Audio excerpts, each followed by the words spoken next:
तो दोस्तों स्वागत है आप सभी का एक बार फिर से नए वीडियो में। और इस वीडियो में हम लोग बात करेंगे Sunrisers Eastern cap versus Joburg super king के बीच जो आज का साउथ अफ्रीका 20 का मुकाबला खेला जाएगा रात में 9 बजे, इसके बारे में। तो दोस्तों एक तरफ है सनराइजर्स ईस्टर्न कैप जो कि शुरू में तो 3 मुकाबले हारे थे लेकिन अभी बहुत ही अच्छे फॉर्म में है। लगातार 3 मुकाबले ये अपना पिछला जीत कर आ रहे हैं। और दूसरी तरफ है जोबर्ग सुपर किंग जिनका परफॉर्मेंस बहुत ही खराब है, पिछला दोनों मैच ये हारे हैं।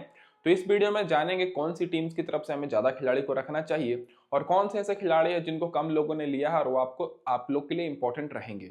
तो गौर करिएगा, ये जो मुकाबला है संत जॉर्ज पार्क में खेला जाएगा। तो डायरेक्ट बात कर लेते हैं दोस्तों इस ग्राउंड की पिच रिपोर्ट के ऊपर। तो अभी तक इस ग्राउंड पर 47 मुकाबले हुए हैं जिसमें से पहले बैटिंग करने वाली टीम 22 बार जीती है और चेस करने वाली टीम 24 बार, और एक मुकाबला यहाँ पर टाई हुआ है। एवरेज स्कोर की बात करें तो 154 रन का है। हाईएस्ट स्कोर यहाँ पर डरबन सुपर जायंट्स का है 225 रन का, और लोएस्ट स्कोर यहाँ पर प्रिटोरिया कैपिटल्स का है 52 रन का। स्कोरिंग पैटर्न देखिएगा तो 150 के नीचे यहाँ पर 17 बार स्कोर बना है, और 150 और 170 के बीच में 18 बार, 170 और 190 के बीच में 9 बार, और 190 के ऊपर मात्र 3 बार ही स्कोर किया है। तो एवरेज स्कोर और स्कोरिंग पैटर्न देखकर तो यही लग रहा है कि इस मुकाबले में आपको 150-55 के आसपास ये स्कोर देखने को मिलेगा। अब जो रीसेंट मुकाबले इस ग्राउंड पर खेले गए हैं इसके स्टैट्स की बात करें तो अभी तक इस सीजन मात्र 3 मुकाबले ही हुए हैं इस ग्राउंड पर, और जो पिछला मुकाबला हुआ वो कुछ ही दिन पहले खेला गया जिसमें सनराइजर्स ईस्टर्न कैप 149 रन की टारगेट दी थी और इस टारगेट को प्रिटोरिया कैपिटल्स चेज नहीं करने पाई और सनराइजर्स ईस्टर्न कैप 52 रन से जीती, जिसमें फास्ट बॉलर को 11 विकेट और स्पिनर्स को 6 विकेट मिली।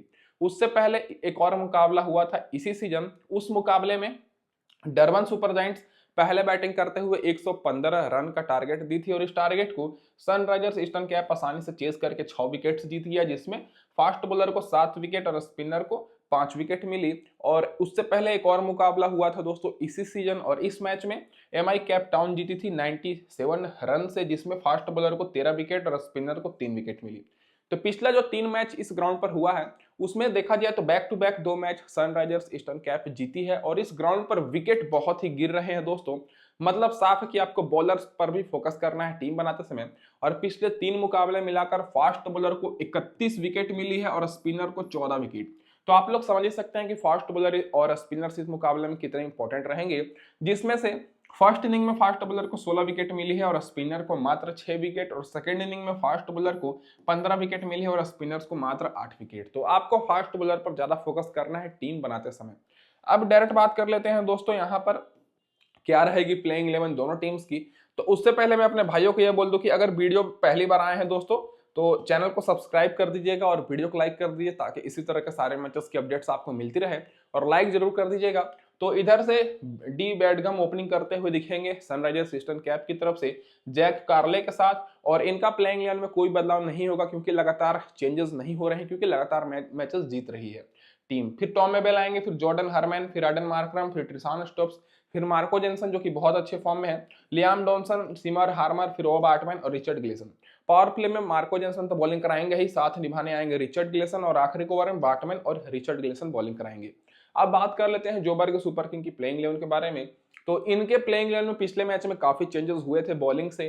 तो Devon Conway, Faf du Plessis opening करेंगे, फिर ल्यूस डी पोले आएंगे, फिर जॉनी ब्रेस्ट और मोहन अली खेले थे पिछले मैच में, फिर यहाँ पर एस मखाना, उसके बाद डेनवन फ्रेवा, विलजोइन, उसके बाद तबरे शमसी, इमरान ताहिर, और यहाँ पर सीपला मला। तो ये दोस्तों रहेगी प्लेइंग 11। इधर से पावर प्ले में आपको डेनवन फ्रेवा के साथ विलजोइन बॉलिंग कराते दिखेंगे, और आखिरी ओवर में डेनवन फ्रेवा और यहाँ पर सीपा मला ये आपको बॉलिंग कराएंगे। अब इसके बाद डायरेक्ट बात कर लेते हैं सारे खिलाड़ियों के रिसेंट फॉर्म के ऊपर। तो सबसे पहले सनराइजर्स ईस्टर्न कैप के खिलाड़ियों की बात करें तो इधर से ओपनिंग साझेदारी पिछले कुछ मुकाबले में उतना अच्छा परफॉर्मेंस नहीं की है, लेकिन फिर भी इनकी टीम अपने ऑलराउंडर्स और बॉलिंग के काबिलियत पर जीत रही है। जैसे देखा जाए तो बेदिगम पिछले मैच में 8 रन पर आउट हो गए थे, और जैक कार्ली पिछले दोनों मैच में फ्लॉप हुए हैं, 0 रन 4 रन, फिर भी इनकी टीम अच्छा परफॉर्मेंस कर रही है क्योंकि इनके ऑलराउंडर्स और बॉलर्स अच्छा खेल रहे हैं। और बेदिगम की बात करें तो रिसेंट फॉर्म भी बहुत ही ज्यादा खराब है, तो ये उतने बेस्ट नहीं रहेंगे, केवल एक मैच में 39 रन की पारी खेले हैं। और जेड क्वाली की बात करें तो इनका भी परफॉर्मेंस उतना कुछ खास नहीं है, 27 रन और 38 रन 2 मैच में अच्छा खेले हैं, बाकी 3-4 मैचेस में ये भी फ्लॉप हुए हैं। तो मेरे हिसाब से दोनों ओपनर्स रिस्की ऑप्शन ही रहेंगे। आपको मिडिल ऑर्डर में टॉम एबेल दिखने वाले हैं, इनको कुछ लोगों ने अपनी टीम में रखा है। पिछले मैच में ये 6 रन पर आउट हो गए थे, उससे पहले 11 रन, एक मैच में 97 रन की पारी खेले हैं। बाकी इनका भी जो ज्यादातर परफॉर्मेंस रहता है वो 20-25 रन के आसपास ही रहता है। तो दोस्तों इनके जो बैट्समैन है उतने अच्छे फॉर्म में नहीं है। तो दोस्तों बाकी देखा जाए मिडिल ऑर्डर में जे हैमरॉन आपको बैटिंग करते हुए दिखेंगे, सॉरी दोस्तों जे हरमैन, जो कि पिछले मैच में 9 रन की पारी खेले, उससे पहले 23 रन, फिर 6 रन, 10 रन, 4 रन, और इससे पहले देखा जाए तो इनका परफॉर्मेंस बेहतर था। लेकिन पिछले 5 मैचेस में इन्होंने ज्यादा कुछ खास किया नहीं है। मैक्सिमम रन इनका 23 रन का है इस सीजन, तो ये भी उतने अच्छे फॉर्म में नहीं है। फिर भी अगर आप लोग बैट्समैन को लेना चाहते हैं तो यहाँ पर आप लोग टॉम एबेल पर फोकस कर सकते हैं, बाकी बेदगम पर फोकस कर सकते हैं। मेरे हिसाब से टॉप ऑर्डर के चारों खिलाड़ी उतने अच्छे फॉर्म में नहीं है, तो आप लोग इग्नोर भी कर सकते हैं, नहीं तो टॉम एबेल को रख सकते हैं बैटिंग सेक्शन से। अब बात कर लेते हैं यहाँ पर मार्करम, जो कि मार्करम बहुत ही अच्छे फॉर्म में है। पिछले मैच में 68 रन की पारी खेले थे, नॉट आउट रहे थे, विकेट तो नहीं मिली थी, लेकिन उससे पहले 31 रन की पारी खेले थे और 82 रन और 19 रन की पारी खेल चुके हैं। और अच्छी बात यह है कि ज्यादातर मुकाबले में बॉलिंग करा रहे हैं, भले ही विकेट ना मिल रही हो। उसके बाद ट्रिसान स्टोप्स की बात करें तो पिछले मैच में 4 रन पर आउट हो गए थे, उससे पहले 15 रन, 28 रन और फिर 43 रन। तो ट्रिसान स्टोप्स को अगर आप लोग रखना चाहते हैं तो टॉप ऑर्डर के जो चारों खिलाड़ी हैं, इन चारों में से अगर आप किसी को नहीं रख रहे हैं तो फिर ट्रिसान स्टोप्स को रख सकते हैं, क्योंकि बैटिंग ऑर्डर नीचे है तो पहले बैटिंग करती है टीम, रख सकते हैं। चेस करते समय बहुत ही कम चांस है कि ज्यादा देर इनको बैटिंग करने मिलेगा। बाकी मार्को जेनसन की बात करें तो पिछले मैच में 24 रन की पारी खेले थे और 4 विकेट भी लिए थे, उससे पहले 2 रन 2 विकेट, फिर 36 रन 1 विकेट, तो कैप्टन वाइस कैप्टन के लिए सेफ ऑप्शन रहेंगे। लियाम डॉनसन की बात करें तो पिछले मैच में 25 रन की पारी खेले और 3 विकेट मिला और लगातार ये भी विकेट लेते आ रहे हैं, तो इनका टॉप ऑर्डर फ्लॉप है। इसीलिए एडन मार्करम, ट्रिसान स्टोप्स, मार्को जेनसन और लियाम डॉनसन, जो नीचे के मिडिल ऑर्डर और लो ऑर्डर के खिलाड़ी हैं, इनको बैटिंग करने का मौका मिल रहा है और ये अच्छा परफॉर्मेंस कर रहे हैं। और बाकी सैम हार्पर की बात करें, सॉरी दोस्तों एस हार्मर की बात करें तो लगातार ये बॉलिंग करा रहे हैं, लेकिन इनको उतना मदद नहीं मिल रही है। स्पिन गेंदबाज है तो मेरे हिसाब से ये थोड़े रिस्की ऑप्शन रहेंगे। आपको बॉलिंग में दोस्तों ज्यादा फोकस करना है बार्टमैन के ऊपर, जो कि लगातार परफॉर्मेंस में अच्छा विकेट ले रहे हैं, और रिचर्ड ग्लेसन, जो कि पिछले मैच में तो एक विकेट लिए हैं दोनों बॉलर, लेकिन उससे पहले लगातार 2-2 विकेट इनको मिलती आ रही है। तो बॉलर्स और ऑलराउंडर्स इस मुकाबले में ज्यादा इंपॉर्टेंट रहेंगे सनराइजर्स ईस्टर्न कैप की तरफ से।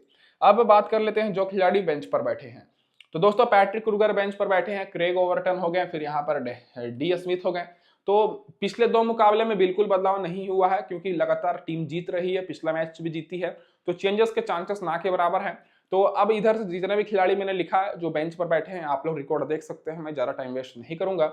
अब डायरेक्ट बात कर लेते हैं दोस्तों यहाँ पर जोबर्ग सुपर किंग के खिलाड़ियों का कैसा रहेगा रिसेंट फॉर्म और क्या क्या है दोस्तों। तो इधर से देखा जाए तो फैफ डु प्लेसिस थोड़े अच्छे फॉर्म में है। पिछले मैच में 18 रन की पारी खेले थे, फिर उससे पहले 61 रन की पारी इन्होंने खेली है एक मैच में, और फिर 30 रन और 21 रन की पारी खेली है, और बाकी इनका रिसेंट फॉर्म भी बहुत ही बेहतर है। तो फैफ डु प्लेसिस पिछले साल जिस तरह से परफॉर्मेंस कर रहे थे उस तरह परफॉर्मेंस नहीं कर रहे हैं, लेकिन बड़े खिलाड़ी हैं तो आप लोग को अपनी टीम में रखना है, अच्छे खासे पॉइंट्स ये दे रहे हैं। बाकी डेवन कॉनवे की बात करें तो डेवन कॉनवे को उतना लोगों नहीं लिए हैं, तो ये दोस्तों इस मुकाबले में ट्रम्प ऑप्शन रहेंगे। रिसेंट फॉर्म देखिएगा तो पिछले मैच में 7 रन पर ही आउट हो गए थे, लेकिन उससे पहले 35 रन, 22 रन, 62 रन की पारी खेल चुके हैं और रिसेंट फॉर्म भी इनका बेहतर है। तो दोनों ओपनर इंपॉर्टेंट रहेंगे, हालांकि डेवन कॉनवे ज्यादा इंपॉर्टेंट रहेंगे ट्रम्प पॉइंट के, मतलब ट्रम्प ऑप्शन रहेंगे क्योंकि उतना लोगों ने नहीं लिया है।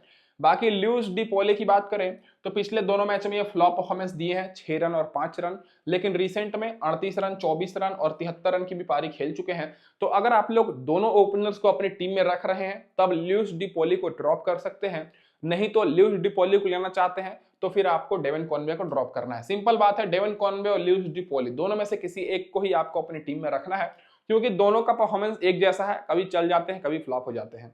बाकी जॉनी बेयरस्टो की बात करें तो जॉनी बेयरस्टो पिछले 2 मुकाबले में बहुत ही अच्छा बैटिंग किए हैं, 60 रन की पारी पिछले मैच में खेले, उससे पहले 43 रन नॉट आउट, फिर 26 रन, 14 रन, तो विकेट कीपर सेक्शन से हैं, ये सबसे सेफ ऑप्शन रहेंगे।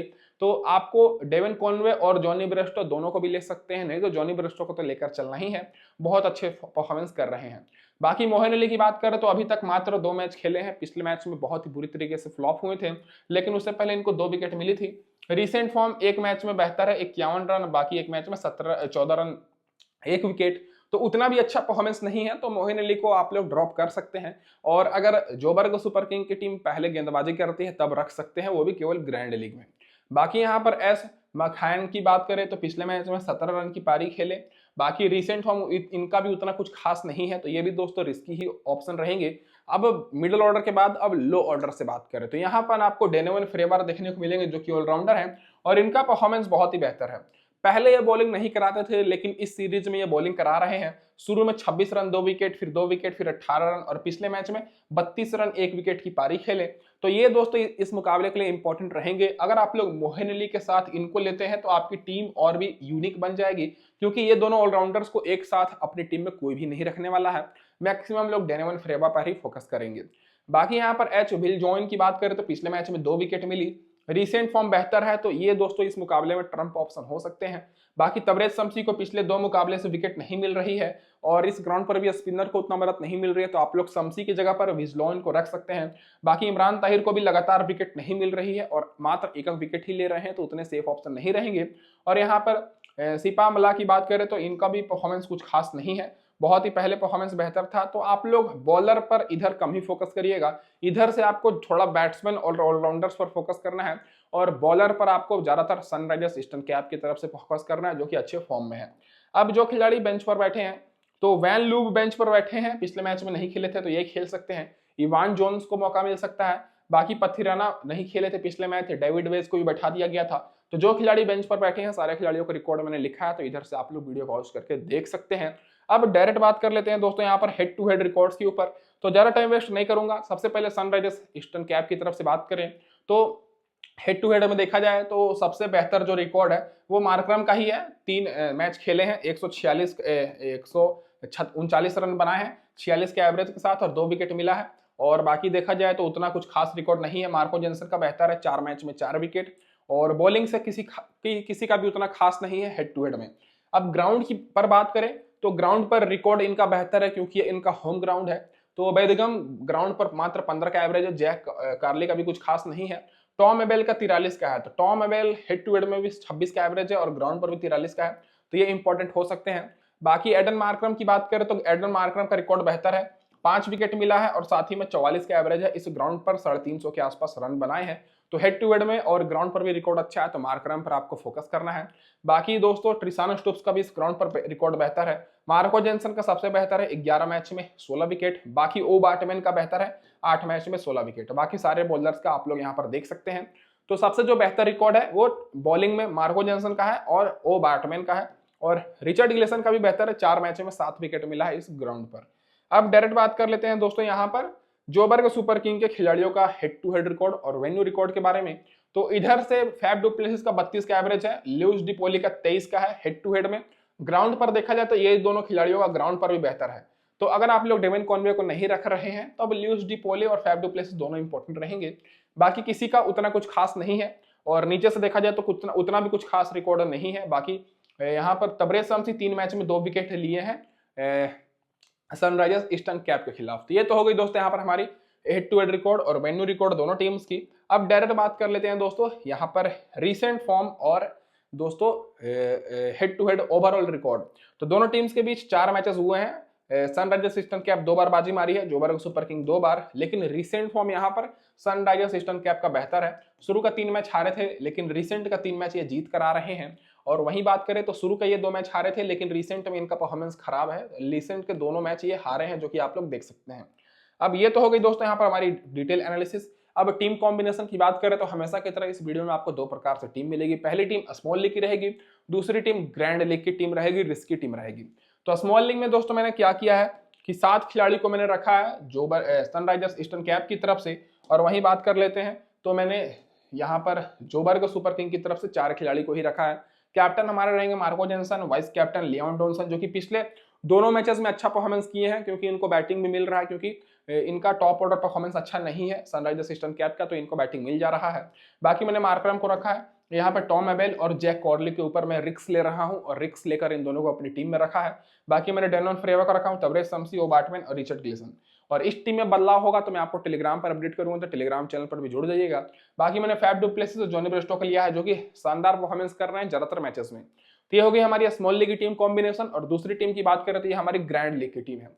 तो ग्रैंड लीग में मैंने कैप्टन किया फैफ डु प्लेसिस को, वाइस कैप्टन मैं यहाँ पर मार्को जेनसन को कर रहा हूँ, और यहाँ पर दोस्तों मैंने जॉनी ब्रेस्टो के साथ डेविन कॉनवे को भी रखा है।